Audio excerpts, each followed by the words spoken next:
morning student.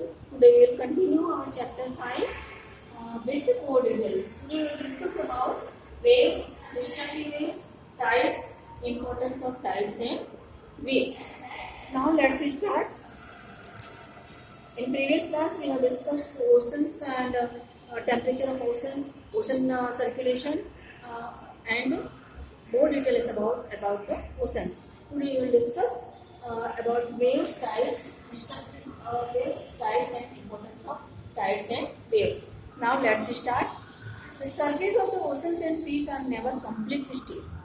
You have seen ना, आपने देखा ही होगा कि जो सरफेस होता है ओशन और सी का वो कभी भी कंप्लीटली स्थिर नहीं रहता, वो मूवमेंट कंटिन्यूसली उसमें लो या हाई मूवमेंट होती ही रहती है ना.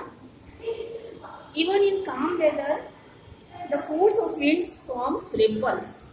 जब वेदर शांत होता है तब भी उसमें रिपल्स आते रहते हैं, है ना. उसमें भी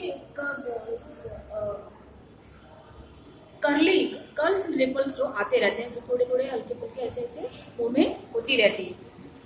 this ripples move into waves when the wind keeps blowing strongly. और ये जो छोटी छोटी मूवमेंट्स रिपल्स होती है उसमें जब स्ट्रांगली विंड मूवमेंट करता है तो उसको वेव्स के रूप में वो फॉर्म करता है. वो फिर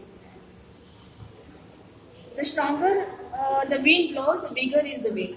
जितना ही विंड का वेव स्ट्रॉन्ग रहता है उतना ही वेव्स का भी जो फ्लो होता है वो बिगर होता है. The alternates rise and fall of the water in form of curls on the surface of the ocean is called waves. Curls form में वो अप्स एंड डाउन्स करता रहता है, राइज एंड फॉल करता रहता है, उसको क्या कहते हैं, वेव कहते हैं. As they reach the shore the strength and size of the waves increase. जैसे ही वो किनारे में पहुंचती है उसकी स्ट्रेंथ और साइज बहुत ही स्ट्रांग हो जाती है, बहुत ही हाई हो जाती है, बढ़ जाती है. But the shallow sea bed obstructs the movement of the waves and the waves break on the shore producing surf. The highest point of the waves is termed as crest and lowest point is termed as trough. The height of the waves depend on the strength of the wind and that drives them. Wind का जो flow होता है उसका जो जिस तरह वो blow करता है, हाई स्पीड में ब्लो करता है तो वेव की फॉर्म कैसी होती है, जैसे हाईएस्ट वेव्स होते हैं या लोएस्ट वेव्स होते हैं, वो विंड की ब्लोइंग पे डिपेंड करता है. जैसी हवा चलती है, स्ट्रांग चलती है कि धीमी चलती है, उस पर ही उसका हाइट, उसकी वेव्स की हाइट उसी पे डिपेंड करती है. Now destructive waves. Destructive waves मतलब कि नुकसान पहुंचाने वाली जो वेव्स जो होती है. Sometimes internal movements of the earth causes undersea earthquakes, volcanic eruption, undersea landslides और shifting of plates, है ना. कभी कभी जो इंटरनल मूवमेंट्स होती है अर्थ के ओशंस एंड सीज के अंदर, जो अर्थ के अंदर जो इंटरनल मूवमेंट्स कभी कभी होती है, कभी कभी किसको क्रिएट करते हैं, earthquakes, volcanic eruption, undersea landslides और shifting of plates. Shifting of landslide means जमीन का खिसकना, लैंड का खिसकना. मतलब उसमें क्या होता है कि लैंड यहाँ से खिसक के दूसरी जगह सेट होती है, तो यहाँ पे होल हो जाता है एंड यहाँ पे हिल हो जाता है ना. तो इसको लैंडस्लाइड कहते हैं. इसी फॉर्मेशन, लैंड का फॉर्मेशन उससे एक्सचेंज होता रहता है. कहीं कहीं जो एक फ्लैट सरफेस होता है वहाँ पे कहीं पे हिल हो जाती है, कभी कहीं के पे होल हो जाता है. इस तरह से फॉर्मेशन चेंजिंग होती है. तो इंटरनल मूवमेंट की वजह से कभी कभी जो वेव्स होते हैं उस पर डिस्ट्रक्शन होते हैं. तो earthquake and volcanic eruption, undersea landslides और shifting of plates, this type of movements, internal movements is change the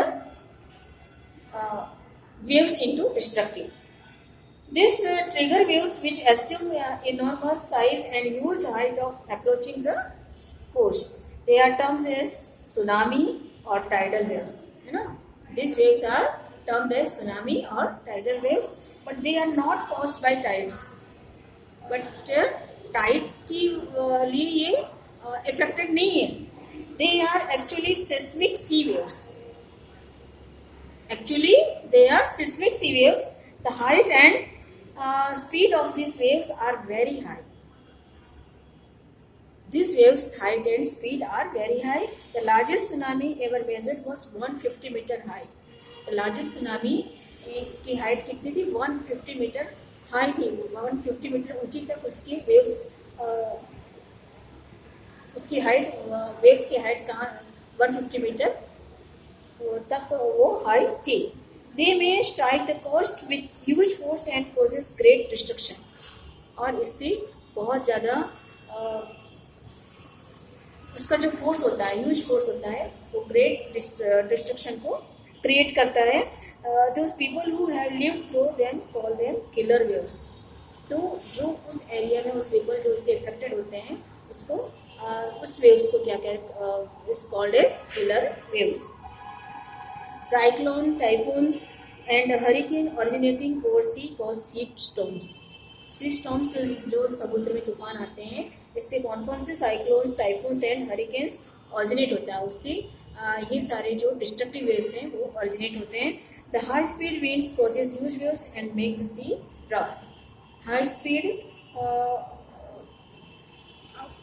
winds जो बहुत तेज हवाएं चलती है वो इस वेव को क्रिएट करती है, वो उसका कारण बनती है एंड सी को रफ बनती है और समुद्र को बहुत ही डिस्ट्रक्टिव बनाती है और रफ बनाती है. Now will come to our next topic, tides. Twice during the day. During the day come twice, है ना.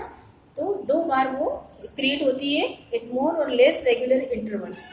कभी ज़्यादा इंटरवल्स पे तो कभी थोड़े इंटरवल्स पे, बट ये दिन में 2 बार क्रिएट होती है. The water of the seas and oceans rises and falls alternately. Alternately, water of the seas rises and falls. It is high tide when water covers much of the shore by rising to its highest level.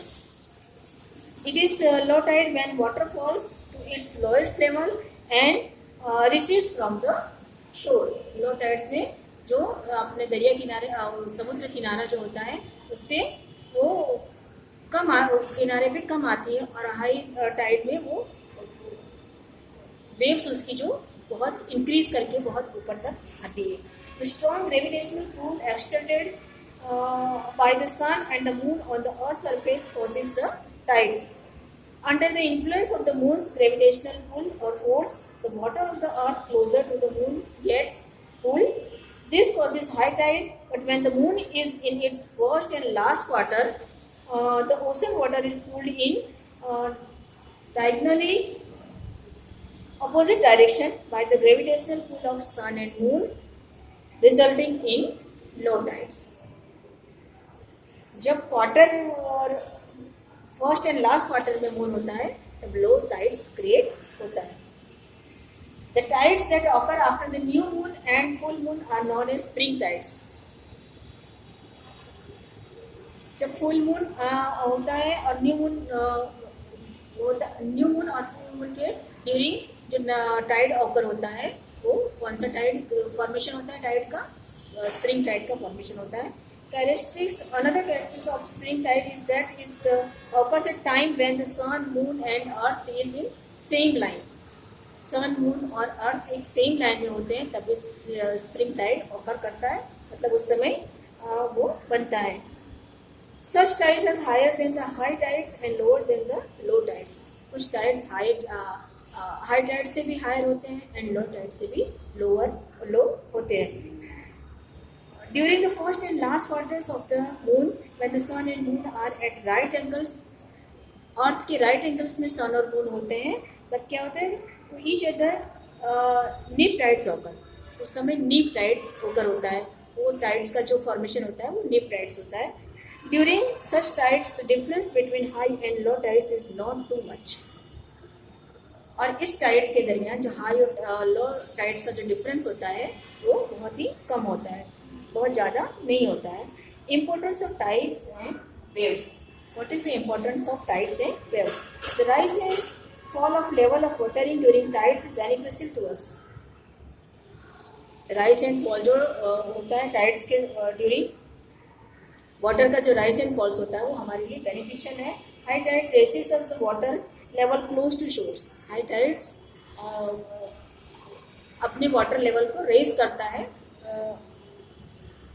C shore के close, वहाँ पे water level, अपना water level जो है उसको increase करता है. And this enables the ship to move up to the harbours. और इस तरह से ये जो इंक्रीमेंट टाइड्स का जो फॉर्मेशन होता है वो हिट करता है, और इस समय शिप्स जो है हार्बर के लिए मूवमेंट नहीं करती है. Tides also clear the mouth of the rivers from sediments. If you have been to the seasides, you must have seen that fishermen move out to the sea during low tide early at dawn. जब low tide होता है तो fisherman वहाँ से समुद्र की तरफ से अपने घर की तरफ चले जाते हैं, क्योंकि उस समय जो फिश होती है उस मोर क्वांटिटी में वहाँ पे शोर पे नहीं आती है. They return to the shore with huge catch of fish during high tides. और फिर वो कब मूव करते हैं, जब हाई टाइड्स होती हैं उस समय वो शोर के पास मूव करते हैं, क्योंकि उस समय हाई टाइड में बहुत सारी जो फिश होती है समुद्र में से शोर पे आ जाती है, और उस समय वो लोग कैच करने के लिए ये उनके लिए वो एक सिग्नल होता है high tides and low tides कि हमें कब जाना है सी शोर के पास. The exchange of water during high and low tides between the sea and shore makes the water rich in nutrients. This benefits the ecosystem of the coastal areas. A large variety of fish is found in plenty during high tides. Large variety, बहुत सारी varieties जो सी की होती है वो वहाँ पे found की जाती है, और इकोसिस्टम कोस्टल एरिया का जो इकोसिस्टम उसको बैलेंस करता है.